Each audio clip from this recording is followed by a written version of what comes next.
Yes, you guys, welcome back. I'm Nini FC. This is Blue Lines TV, and today I'm here to bring you guys another news daily video. Now, to let you guys know, this video in particular for today has gone through many different forms and many different phases, but I think you guys are going to be happy with the final video I'm releasing out right now. So with the three main stories I'm going to break down, I'm going to focus on the latest surrounding Ter Stegen, the big Kai Havertz update, and some exclusive news I'm hearing about Ben Chilwell and his potential move to our club for next season. So it's going to be a pretty big video today, you guys. But before we continue on, let me get the plugs out of the way real quick. To start with the first one, if you like today's video, then smash that like button.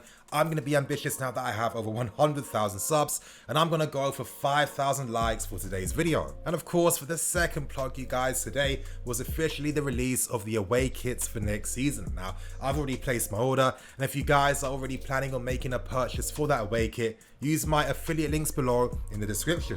If you do so, you get access to use my 10% discount code, which is Nini10, where you get obviously 10% off your order. As I'm saying, I'm here to hook you guys up. If you want to find it for yourselves, you'll find the details in the description. So without wasting any more time, we kick things with the first story today. And I personally think it's best that we focus on the latest surrounding Kai Havertz. Now, this Havertz update is definitely interesting, and to start with things, we move on to Mr. Bayern Munich news himself in Christian Volk. Late last night, he did release a tweet saying that right now, Leverkusen are adamant they won't be selling Kai until the Europa League campaign has finally ended. Now, yes, I know what you guys are thinking, like literally 2 days ago, Volk said the complete opposite, that Kai is most definitely not going to take part in Leverkusen's Europa League campaign. So does that prove that he's been lying? Of course not, you guys. I think we have to realize that for very complex deals like this, the nature of the negotiations are constantly going to become different every single day. Rudi Völler, the sporting director at Leverkusen, came out publicly to state that Kai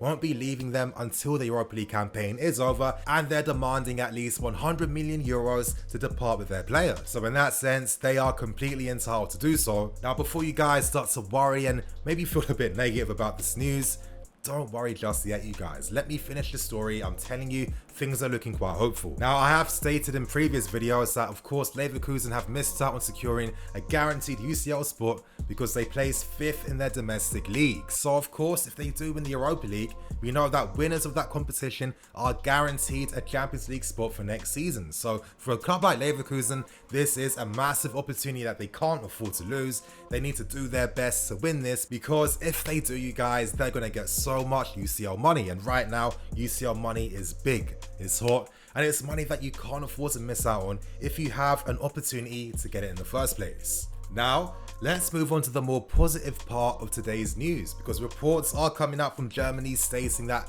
the negotiations for the final fee aren't too far away. Now, we know that Leverkusen have been adamant they want 100 million euros if they're going to sell Kai. We know that our maximum offer right now is 80 million euros. So when you convert the euros to our British currency, then that's basically Leverkusen wanting 90 million pounds and us only wanting to spend 70 million. Today's reports though are suggesting that right now it seems like this fee could be finally agreed very soon.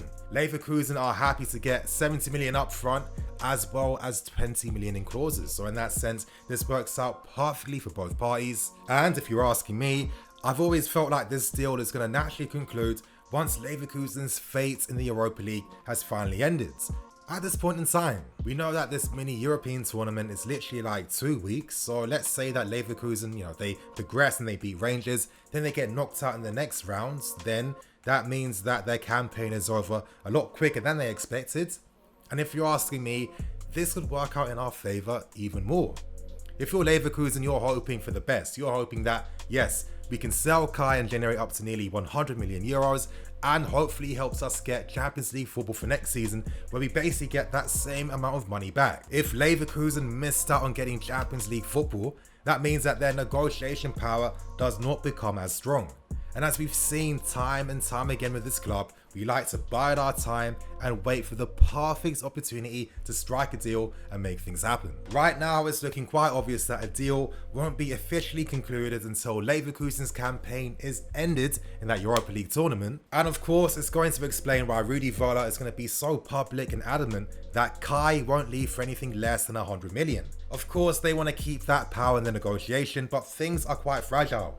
If Leverkusen mess up in the Europa League and don't win the tournament, then their negotiation power is not going to be as strong compared to us. And as we've seen, you guys, we have a history as a club of striking at the right time and getting the best possible deal for ourselves. So things are looking quite optimistic for me. So when you evaluate this entire negotiation, it's really no surprise that Leverkusen are going to make public statements sounding very forceful, sounding like they're only going to sell the player on their own terms, because they're in a very fragile position right now where if they don't have things going in their favor, then naturally they are going to have to budge and start to do business. So you guys, as this window is proving, that this entire window basically, timing is key, timing is perfect, and this is one thing that Marina has absolutely mastered when it comes to her negotiation skills. So you guys, on that point now, we now move on to the second story today, and this is the exclusive news I'm hearing surrounding Ben Chilwell and a potential move to us for next season. Now, I'm not going to give you guys any long intro,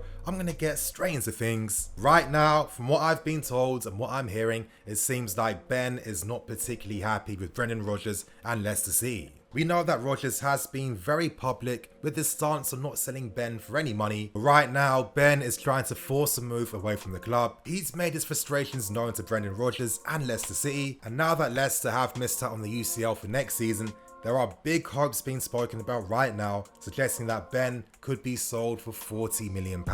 Now we take things back to our club. And at this point in time, out of Emerson and Marcos Alonso, it seems that the club feel a lot more confident about selling Emerson compared to Alonso. Emerson's sale is going to be key because his sale is going to be reinvested in the signing of Ben. Now that's news, you guys, and yeah, things are starting to really pick up now. Things are starting to heat up a lot more, and it's quite obvious now that Lampard only wants Ben.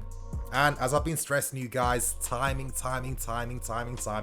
something that's helped us so many times. So it seems like there is a big possibility, there is a lot of hope that Leicester City could be forced to sell him for around £40 million. Now, to give you guys my thoughts and opinions, I've been very public. My number one left back I prefer to see is Tagliafico from Ajax. I think he's a great proactive defender that I've seen quite a lot of, and I think he would naturally complement us easily if he was to sign. But this doesn't mean that if we didn't sign him and we signed Chilwell instead, I'm going to be disappointed and I'm going to be angry. I've made it very public, I fully trust Frank Lampard. I think Lampard deserves our trust right now, and I think that Ben is a good player, but there is one thing that we have to remember if we get this signing done and completed. We aren't signing Ben because he's one of the best left backs in the world, one of the best left backs in the league. We're signing Ben for his potential. Ben has a lot of great attributes to his game that can be expanded on, that can be improved on.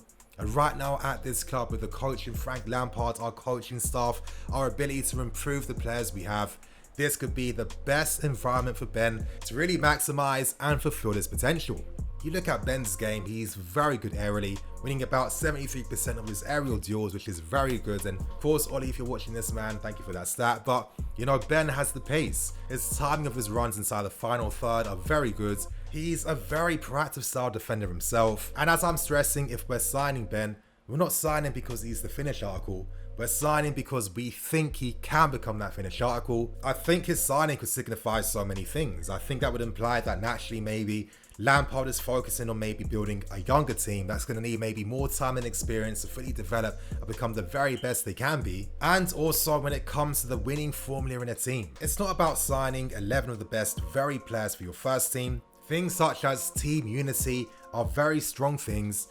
It's these aspects of the game that we don't necessarily ever care about or speak about, but in football, it's not about just being the very best player and playing. There are so many details happening behind the scenes, and as Frank Lampard himself would know, playing in a famous team that had your Drogbas, your Terrys, your Ballacks, etc., team spirit was one of the number one things that helps carry us so many times.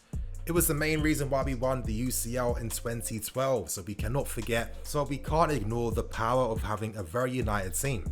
Ben already is a very popular player with so many players in this club right now, And to end with my point, you guys, we have to remember, if we're signing Ben, we are signing him for his potential.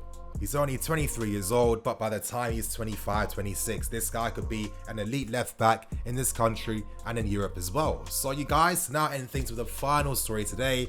We take things to Spain, and I'm going to speak about the latest surrounding Ter Stegen and his contract news. Now, there seems to be some drama rumbling behind the scenes at Barcelona. This involves Ter Stegen and Artemelo. In the case of Artemelo, of course, this guy isn't particularly happy about being forced to have to sign for Juventus.